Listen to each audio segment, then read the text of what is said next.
Hello everyone, I am Grandmaster Renato Quintiliano, and this is our theoretical coverage of the FIDE candidates in the round 13.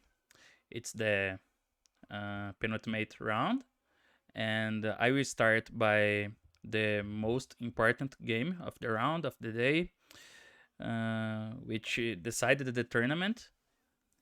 It was the game of Nepomniachtchi against Rapport, and let's see, Nepo had the white pieces and was in a very comfortable situation, needing only a draw to secure first place in the tournament and win his second candidates tournament in a row. So he opened with e4, then c5, knight f3, knight c6, d4, c takes, knight takes. Rapport played knight f6. He has also played e6 in this tournament, the Taimanov, twice, if I'm not wrong. But this time he played knight f6, knight c3, and here d6. So Rapport has played 3 different Sicilians throughout the tournament. e5 was his choice against Nakamura, going for the Sveshnikov, but this time he decided by d6. And we have, after bishop g5, the Rouser variation, which is considered the most critical for white against the classical Sicilian. e6, queen d2, this is main fury. Also, there are interesting sidelines like bishop b5 or queen d3, but Nepo decided to keep things in more known paths with queen d2. a6, long castles, bishop d7. And here we have at least two very popular options for white. f4 is the most played and also seems to be the, at least by now, the most critical attempt of getting an advantage for white. And also f3 directly, looking for English attack formations with bishop e3, g4, h4 is also very popular. Nepo here decided to go for a solid path with knight takes c6, bishop takes, and f3. Queen e1 is more popular, but f3 is solid enough. And here, Rapport also goes for tries to play. Rapport's also trying to play a safe line because he knew this was not a game in which Nepo would try everything to win because he only needed a draw. So there was no need of going for complicated and dangerous lines. Like b5 here looks very active, a very typical way of looking for counterplay on the queen side, and has been played by Magsudlu and the Kozu, which are who are two experts in the classical Sicilian. And also bishop e7 is possible, because bishop takes f6, bishop takes queen d6 is not good for white after queen a5. Black has a tremendous compensation for the pawn with rook d8 coming and the pressure on the queen side. But here h6 is also fine, is also okay. Bishop f4.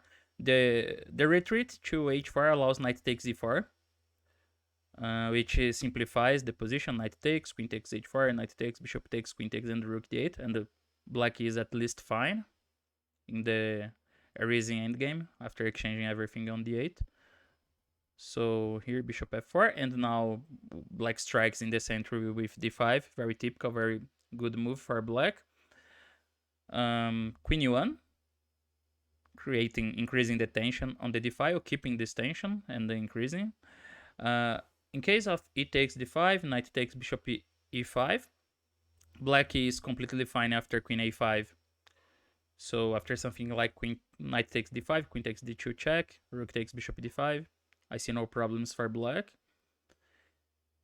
And also in case of e5, knight d7, this is already comfortable for black. Here we have a typical structure with the pawn on e5, which resembles some kind of French position. It is usually good for white if you have time to play knight e2, knight d4, for example. But the thing here is that white's not in time to support the pawn with f4 and go transpose to that French positions. So black will simply develop play on the queen side, like queen c7, b5, knight b6, rook c8. And this is already, in fact, an easier game for black after e5. So Nepo continued with queen e1, and here bishop b4, pinning the knight. Now a3. And here, after thinking for some time, Rapport decided for bishop takes c3, which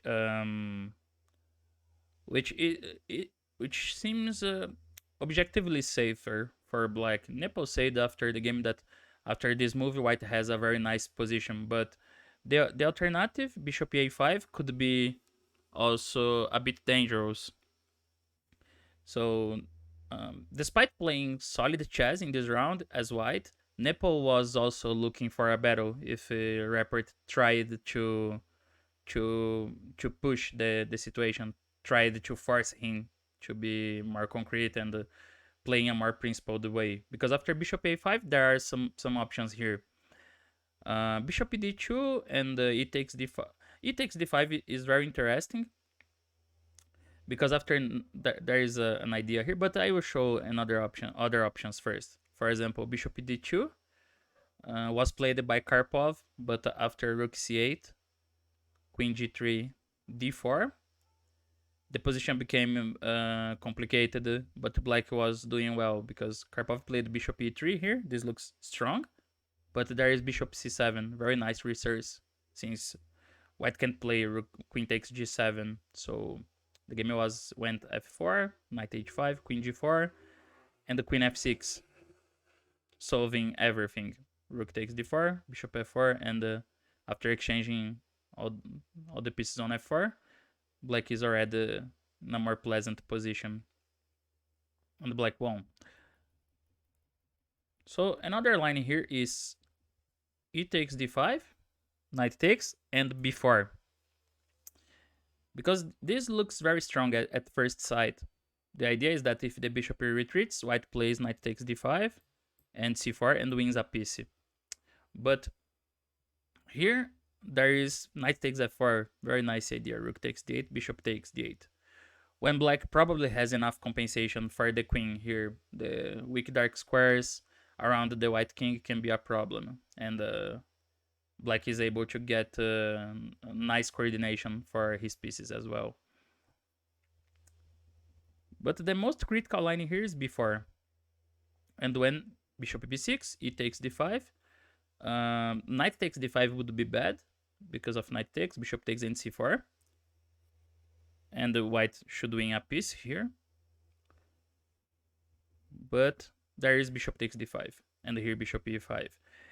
If knight takes c4, now black has a nice reply here, queen f6, attacking the bishop, and when bishop e5, there is bishop e3, forcing a very funny line here actually. Queen takes e3, knight takes, bishop f6, knight d1, bishop e7, rook e8, bishop h6, and the black can force the draw right now with knight f2, rook e1, knight h3. So all of this is fury. Like, this line is not fury, is a computerish variation, but bishop e5 is the fury, castles, and queen h4. And it looks like white keeps some initiative here. So Nepo was not exactly playing something harmless as white. He was just trying to play a safe variation and waiting to see what his opponent would do in the game. But instead, Rapport decided to simplify with bishop takes c3, queen takes, and castles. And this position, now it's up to white to decide what to do, because g4 would be the most critical, rook c8 and queen e3.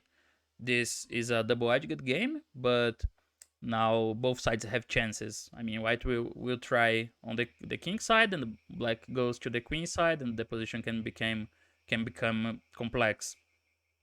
But instead Nepo decided to play bishop e5, rook c8, and bishop takes f6, simplifying everything. E takes, bishop takes, rook d4. And now f5 was the first new move of the game. Rook fd8 had been played previously, but after f5, bishop d3, bishop c6, white can still claim a tiny advantage because the somewhat superior structure on the queen side, but objectively speaking, it's a totally balanced position, and if black keeps correct play, there is nothing to worry about. So the game continued for a few more moves, but eventually ended in a draw, which was of course a happy result for Nepomniachtchi, who clinched the tournament with 1 round to spare. Exactly like he did in the previous candidates. And what can we say? Well, it was an amazing event by Nepo. He played very well the entire competition, and besides showing the best chess, the strongest chess among very strong players, he also showed excellent preparation in almost all of his games, except maybe by his games against Caruana and Nakamura. But in those cases, he also showed strong nerves and very good defensive play to avoid losing very critical games, very important moments in the tournament for him. So it was a well-deserved win, and congratulations to Nepo for becoming the challenger of Magnus Carlsen again, the second time in a row. So continuing here, our next game was not so exciting, at least regarding the opening. It was the game between Firouzja and Dinglirian, which was also a draw. Well, this time Firouzja played e4, e5, knight f3, knight c6, knight c3, knight f6, and d4. The Scotch. E takes d4, knight takes bishop b4, knight takes c6, b takes c6. This is a calm variation. We saw Firouzja trying different things in all his games. Sort of trying to win with both colors, trying to get interesting positions, but this time he decided to go for something safer and more solid. So bishop d3, d5, e takes, castles, all of this is main fury, c takes d5. Here black has also the interesting line in bishop e4. When f3, bishop h5, d takes c6 is met by queen d4 check, king h1, bishop c3, b c3, queen c3, when black will regain the 2 pawns, and the entering position should be equal. In some recent games, white tried to play for a small pressure in some endgames, but black should be objectively fine. So c takes, and bishop g5. This was the same line, same variation Nepo played against Ding in round 8. And it's a variation evaluated as harmless for black, more or less, because there, as we will see, there are some drawish tendency here. h3 is a less forceful line, and it promises a game with chances for both sides. But bishop g5, the thing is that after c6, queen f3, bishop d6, exchanges on f6 are likely to happen soon. So rook ae8, ae1, rook b8, knight d1, white's trying to organize his pieces, and h6. Black can also start with something like bishop e6, but after b3, he will be more or less forced to play h6 anyway, because white's already threatening to maneuver this knight to the king side. So the position can become a little unpleasant. So h6, bishop takes f6. I mean, if white try to keep the pin, there is rook b4, or even g5. And when bishop g3, bishop g4, queen e3, black exchanges on g3, then on d1, and the rook takes b2. But the position is complicated after f4. I mean, probably dynamically balanced, but complicated. And after bishop takes f6, then queen takes, g takes f6. White plays b3 to free this knight. Now Jing played the king g7. Against Nepo, he played f5, knight e3, f4, knight f5, bishop takes. And the game was soon draw as well.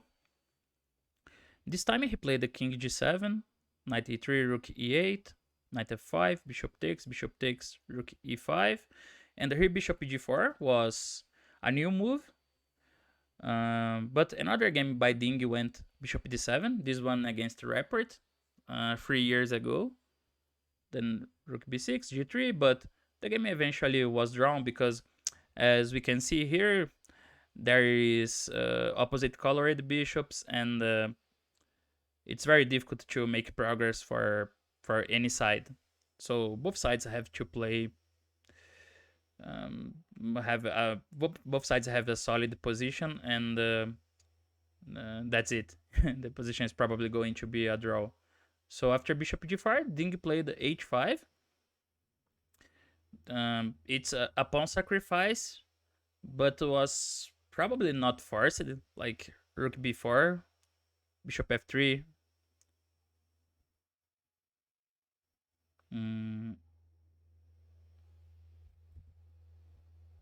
Bishop f3, rook takes, rook d4. This is possible. Or even rook b e8, rook d1, h5, bishop f3, bishop c5. This also looks balanced. So after h5, rook takes, e5, f takes, bishop f5, bishop takes h5, and then f5. And we went directly from the opening to the end game, but this was maybe Ding's idea, because black has sacrificed a pawn, but gets a strong sentry, and he can keep advancing the pawns. And even Fog, this is a very solid advantage. Like black's not going to regain the material. It's still very hard to make use of it because of the endgame with opposite colored bishops. Still, this game had some emotions. It was not like an eventful draw. There was some chances at some point for Firouzja in the endgame, but probably he was not in the right mood to keep looking for chances and trying to make the best of his position. So the game eventually ended in a draw, but not without some interesting moments later. So moving forward, we have Radjabov against Caruana. This was another draw, another draw of the day. But here, I also think it was an interesting game regarding the opening, because we will see that Caruana used a less exploited idea against the Catalan. So d4, knight f6, c4, e6, knight f3, d5, g3, d takes c4. Caruana goes for these more open positions in the Catalan, bishop g2, bishop b4, and bishop d2. White can also choose knight bd2, which is also an interesting option and leads to a double-edged game, but very rich in ideas for both sides. So bishop d2, a5, and queen c2. This position has also happened in a recent game by Magnus Carlsen, and he used a different approach here with castles, and e3, just reinforcing the sentry and perhaps preparing queen e2, rook c1, this kind of development. So Mamedyarov as black played the rook a6, a typical idea to answer queen c2 now with b5. So the rook is not on the diagonal. And that game went a4, c6, knight c3, rook b6, and e4. When white gets a typical compensation for the pawn with this strong sentry, but the game the position offers chances for both sides.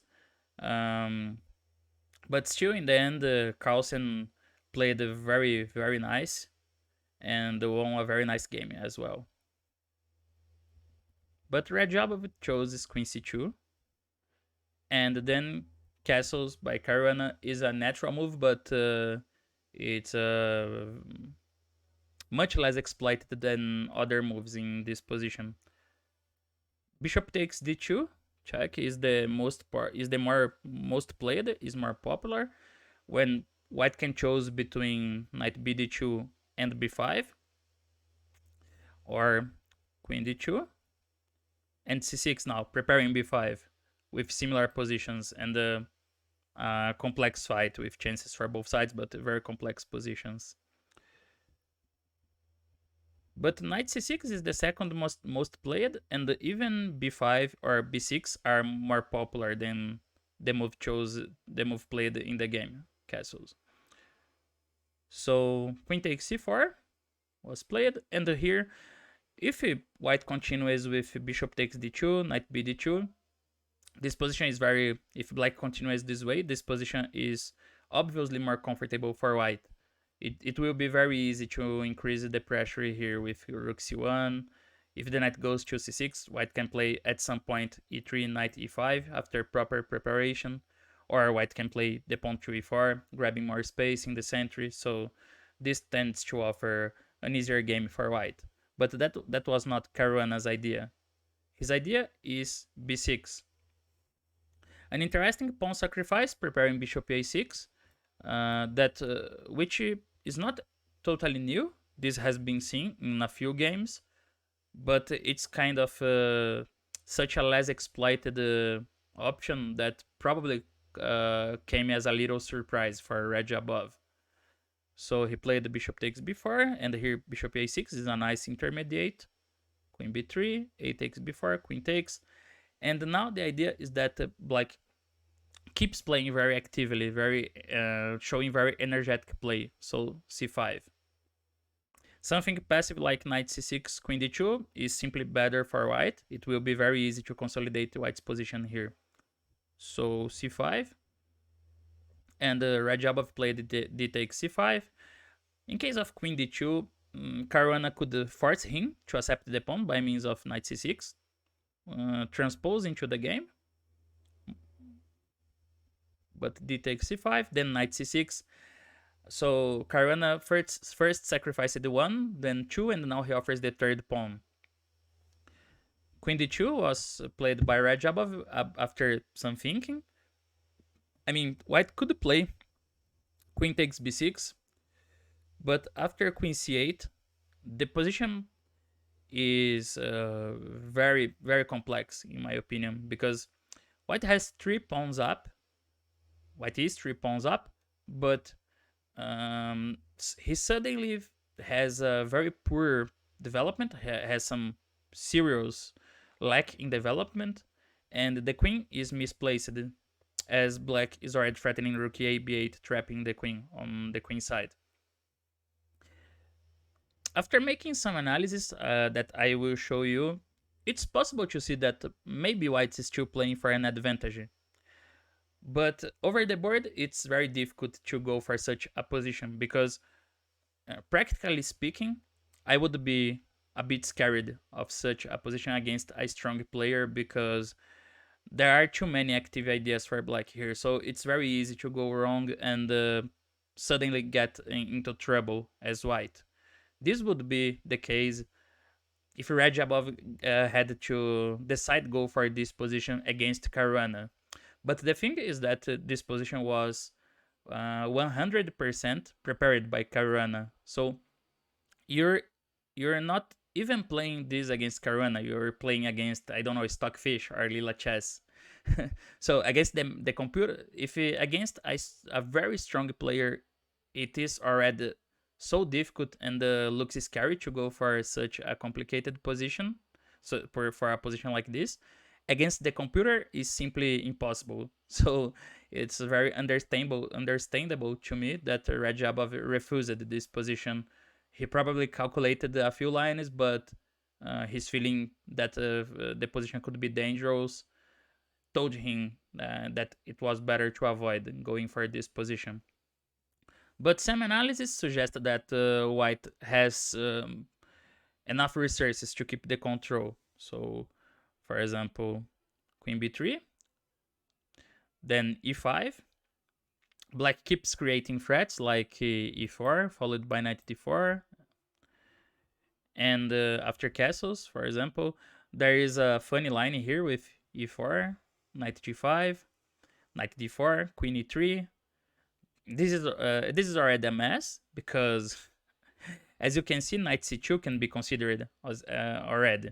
But the engine gives another variation: knight takes c2 check, king h1, h6, knight takes d4, knight g4, queen b3, knight d4, queen c3, bishop f1, now f5, knight d6, queen c6 check, bishop g2, and here simply knight takes f2, king g1, knight h3, and the game ends in a draw.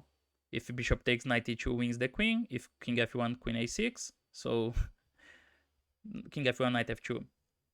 It's an obvious computer line, but I thought it was funny to show. So in case of something like knight c3, then there is e4, knight d2, knight d4, king d1, rook d8, castles, rook b8. And it's easy to see that in practice, white's position looks unpleasant because black has almost all his pieces active. There is pressure on e2, on the d file, on the b file, and the queen is coming to c5. So yeah, in practice, it looks like this was already unpleasant to play as white. I mean, if you know white's position is playable, okay, you can go for this, but during the game, there is no way of knowing things are totally right for white, and it's very easy to go wrong. So, for example, after rook b1, queen takes c5 is already easier for black because black can continue with queen h5 in the next move and just increases the pressure. Even ideas like rook takes b2 can be considered sometimes, so there are already some problems to take care for white. So the best move here is queen c1, not an easy move to find. Then knight takes c5 and knight b3, again a very concrete idea. The point is that knight takes b3, a takes b3 wins an important tempo, attacking the light square the bishop. But still the main line goes queen takes c3, b takes c3, knight e2 check, king h1, knight takes c1, rook c1, knight g4, king h1 e3, f takes c3, knight takes c3. So after a lot of far from obvious moves and some complications, white still is still one pawn up. But black has an active position, and this seems more or less enough to keep the position dynamically balanced.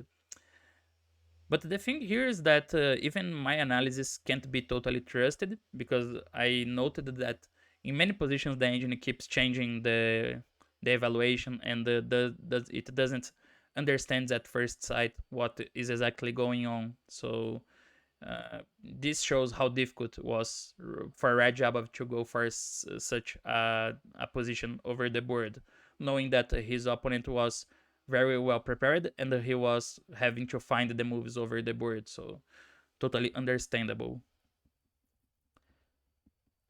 Instead, he played queen d2, b takes c5, but queen takes d8 was a simplifying path.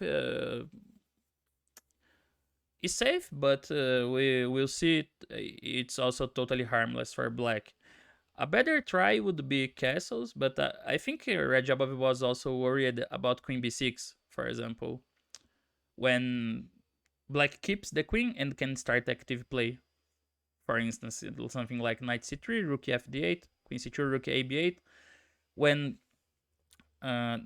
again the engine says white keeps an advantage here, but black has some Benko gambit-like compensation, with the open files on the queen side, pressure on b2, and ideas like knight d4, pressure on e2. So It's again another kind of position that is very difficult to go for without proper preparation. And also something like knight c3 could be considered, but then queen a5, castles rook f d8. Again, if the queen goes to c2, rook a c8, the queen is more exposed on c2, and after queen c1, knight d4 keeps posing some pressure on white's camp. So he decided for rook eliminating the queens right now to avoid problems in the future with his own queen and also with the activity of black's queen. Rook f d8, knight c3, and here knight d5 was the first new move. All of this was was less popular, but it still had been played. But knight d5 was the first new move and also an improvement for black. Rook a b8 was played in one game, but b3 allowed white to preserve the advantage. But knight d5 is a very good improvement. So Radjabov played rook c1, but in case of knight takes d5, he takes king d2, trying to coordinate white's forces. There is rook d6, and the black achieves a very nice coordination here. For example, rook a d1, rook e8, bishop f1, d4, rook c1, c4. And although white keeps the extra pawn here, there is a very restrictive effect of these black pawns in the center, and the white's position remains cramped. So it will be very difficult to make use of the pawn here. And also something like castles here is harmless for black because of knight takes c3, b takes bishop e2, rook f1, bishop a6, and knight e5, for example, knight takes. If bishop a8, knight d3 is fine for black. And rook takes, rook ac8, also okay for black. So rook c1, but here the game continued. Knight takes c3, rook takes, and rook ab8, still not caring about the c5 pawn, but instead trying to activate the last piece for black. Now if you rook takes c5, rook b2 castles, the endgame after bishop takes z2, rook c6, bishop f1, bishop f1, rook a2 is probably draw.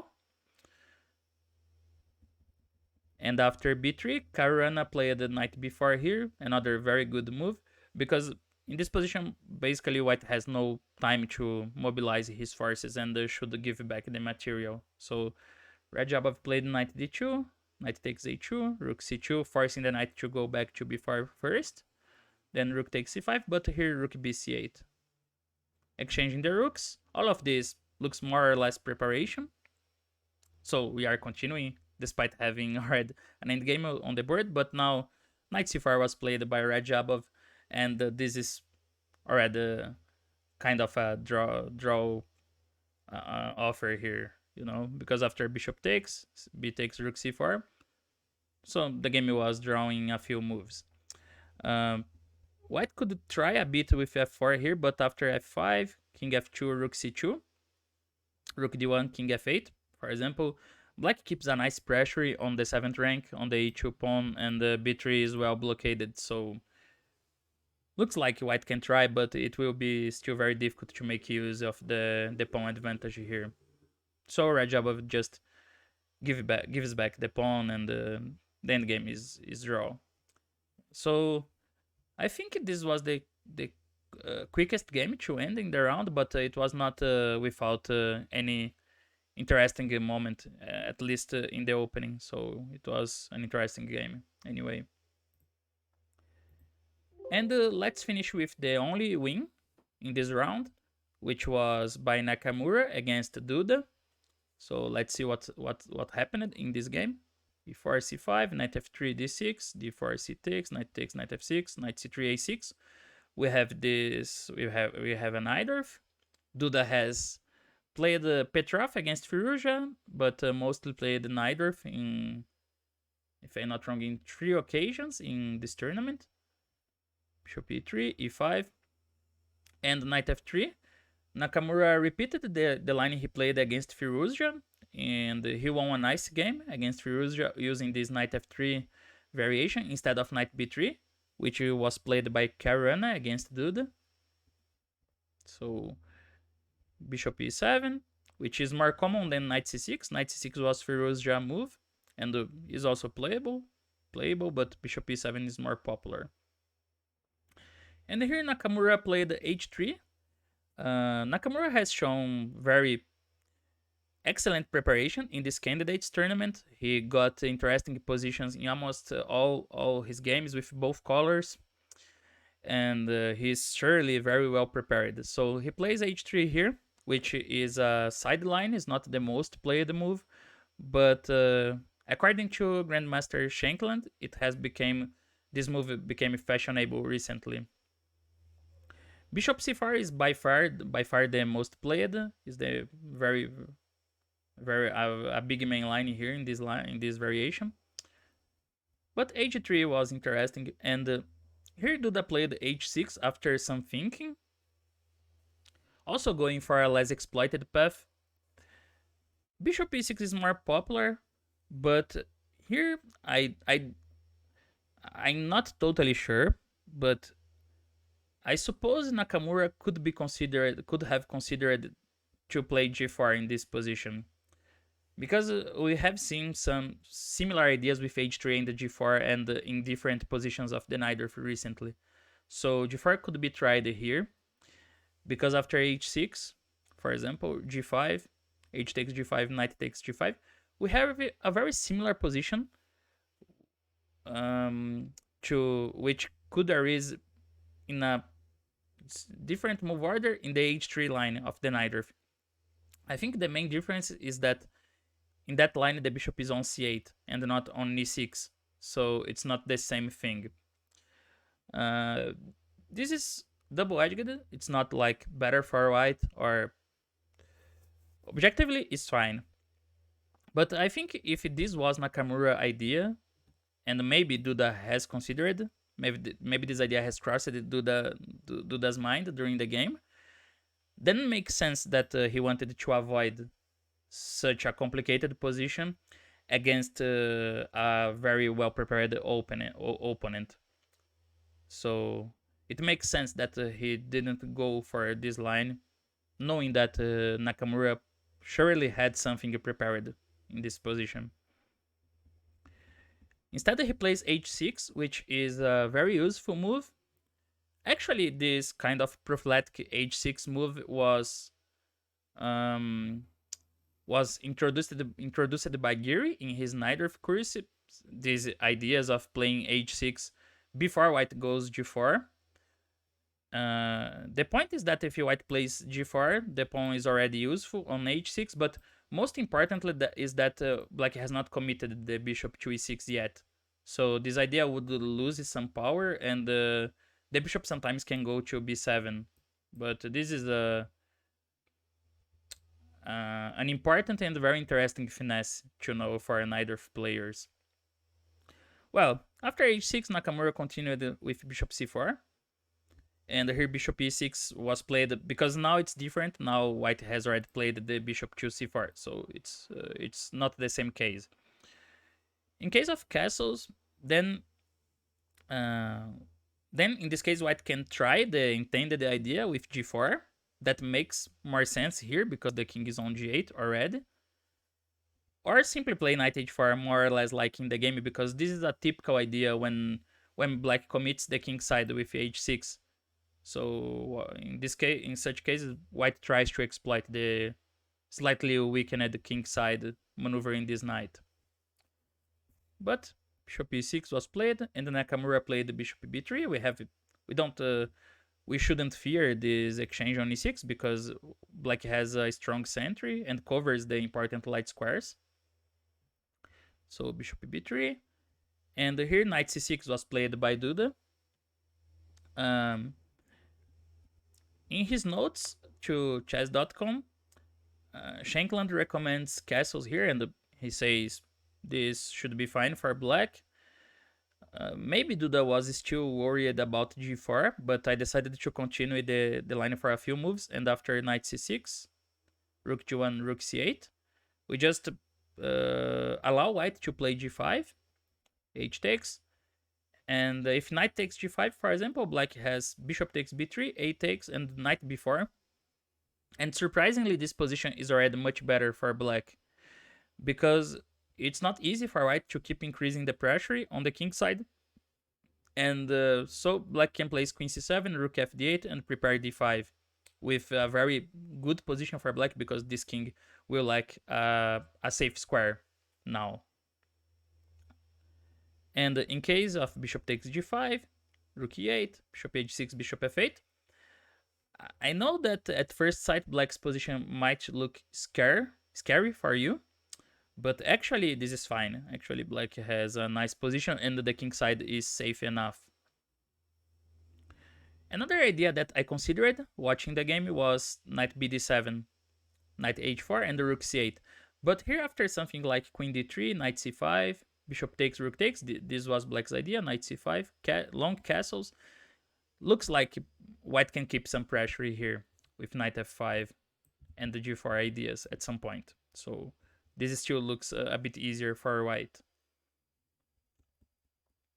But Duda continued with knight c6, and here Nakamura played knight h4, which was a new move in the game, and I like this move because, as I mentioned before, this is a typical idea for white in this structure when black plays h6, trying to exploit the slightly exposed squares on the king side. So this is a very typical and a good idea here.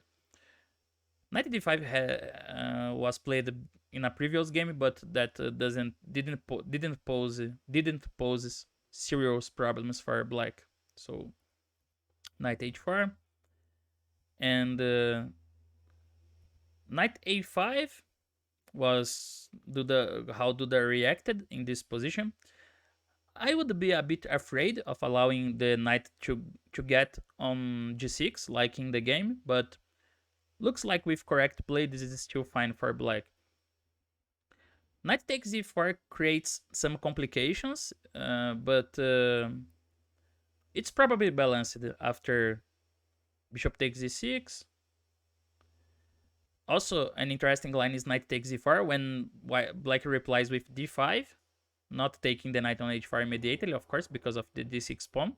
Then g3, d takes d4, bishop takes d6, rook queen d1, rook d1, f takes d6, knight g6, rook g8, and h4, with a very interesting position with triple pawns on the e file, but probably objectively equal still. And after bishop takes d6, knight takes c3, and queen h5. This is kind of a mess, but looks like the best line. Castles, another nice reply. Knight g6, just white keeps just increasing bringing more pieces to the attack on the king side. But after f takes d6, knight f8, queen f8, bc3, queen f7, black has enough compensation for the exchange. So castles was possible, it was totally playable here instead of going for complications with knight takes d4. Knight f5. In case of knight g6, black is totally fine because of bishop takes b3, and if white takes on f8, the knight will be trapped. So knight takes e7, knight takes e7, and a takes b3, d5, equalizing. And after knight f5, then bishop takes f5, e takes f5, and we can play knight a5 here to get rid of this bishop immediately. After bishop d5, black has rook c8 with a nice counterplay. Knight c4 is coming. And after knight d5, there is knight takes b3, a takes, rook c8, c3, knight takes, queen takes, bishop g5. A nice move here, exchanging all the bishops and forcing an endgame that looks playable for black. So this should be enough to keep the balance. For example, bishop takes castles, queen takes f5, queen b7, queen c2, and black will keep the material balance, and the position should suffer further simplifications soon. But okay, Duda played knight a5, allowing bishop takes e6, f takes knight g6, rook g8. this position might look a bit strange, but actually black's not that bad because the king will be safe on h7. So castles, and here he played knight c4. Maybe rook c8 was a bit more precise, keeping the position more flexible for black and waiting for knight c4 at a better moment. But okay, knight c4, bishop c1, rook c8. And here looks like Nakamura, it's hard to say that, but he kind of misunderstood the position, thinking that this knight was very strong. And it's comprehensible because at first sight the knight looks very strong on g6, looks like a very annoying piece for black. But that's not the case. The best continuation for white here was b3. Because after something like knight a5, if the knight goes back, white plays bishop b2, and when king f7, we just exchange this knight, queen e7, and continue with f4. This position would offer very strong initiative for white, because the bishop is now well placed and the rook also well placed. So this already puts black under pressure. It was a very strong continuation. And in case of knight e3, trying to simplify, bishop takes e3, rook takes c3. Now bishop d2 is a powerful retreat, looking for a powerful regroupment for white, because after rook c8 there is c4, and the white has a nice grip in the center and on the queen side, and can start to develop very actively, looking for a counterplay on the king side. For example, knight takes e4 here looks obvious, but it's actually very bad. After queen g4, very strong reply, by the way. Knight d2, rook f d1. Black's position is already collapsing. For example, king f7, rook d2, bishop f6, rook a d1, rook c6, queen h5, with material losses coming. And after queen f7 immediately, king f7 immediately, knight takes d7, queen takes, and f4 comes. E takes f4, rook takes, e5, rook f3. And here, as you can see, it's very easy for white to keep improving his pieces with bishop b4, queen d3, rook d1, rook f1, again with very strong pressure, so black would be in trouble already here. So h4 was played, but here Duda played rook c6. Also, it looks also logical to want to place the queen behind the rook on the c file. This is very typical in the Najdorf. But king f7 directly was more precise than h5, queen c7. And black can continue with typical moves like rook g8, king g8, and also the counterplay with b5, b4 is always coming. It can always be considered. So this would give a playable position for black. After rook c6, then Nakamura gets an important tempo to mobilize his pieces here, to regroup his pieces. So he played the queen f3, king f7, h5, supporting the knight, queen c7, and here knight d1. A very nice maneuver. He's preparing to improve the structure with b3, c4, and the knight goes to e3 later. So this gives, at this point, I think white is getting an easier game, because the game continued with knight b6, knight e3, knight bd7, and c4. This seems an easier position for white. Looks pleasant. It's not so easy to coordinate black's position. So it was a small success for Nakamura in the opening, but I want just to show a few more moves, because Duda decided to continue with knight f8, trying to get rid of this knight. It's remarkable that both players kind of overestimated the power of this knight g6.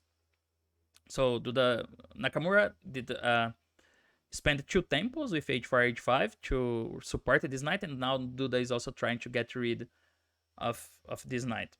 So knight c5 here looks better because of the e4 pawn, but it would be strongly met by b4. Knight c takes e4 and the rook e1.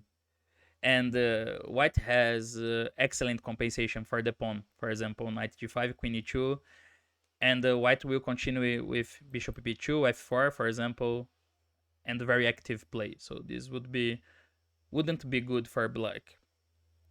Instead, he played knight f8, more solid, and here knight h4. So still trying to keep this knight. Again, the key idea was to exchange the knight by the bishop. I think this doesn't look so obvious, at least over the board, because black's bishop doesn't look that great to be exchanged. But the point is that after eliminating this bishop, white continues with b4, something like b4, with ideas like b5 and bishop a3, or even b3, which is not so critical, but white can still continue with bishop a3, rook d1, and maybe at some point play queen e2, f4, opening the king side, and this also promises a better position for white, a better game. On the other hand, after knight h4, which was imprecise, Duda found the nice idea moving the knight from f8 to h7 and threatening knight g5. Here, white's more or less forced to give the e4 pawn because there is no good way to defend this pawn. So the e4 pawn is basically lost. But the position is not so clear. It's not easy to prove that black is better after taking the pawn on e4, because white will continue with b3, bishop b2, bishop a3, and the queen will go to e2 after knight g5, and the f4 ideas can be considered. So that still makes the position complicated. But here we can stop because this was an interesting and difficult opening battle for both players, as we can see in the analysis, and the position remains very complex and double-edged. But it was so complicated that Duda kept playing well from this point. He won the pawn, managed to consolidate his position a little bit, but then after one or two imprecise moves, the tables were completely turned, and the advantage was back to Nakamura's hands. So it was a very complicated, very complex fight, but in the end, Nakamura emerged victorious. But we should give some credits for Naka, because he showed a very resourceful play to keep the balance and to fight for his chances. So it's a very interesting game to analyze, but we can stop here the opening phase. Well, this was the round 13 on candidates.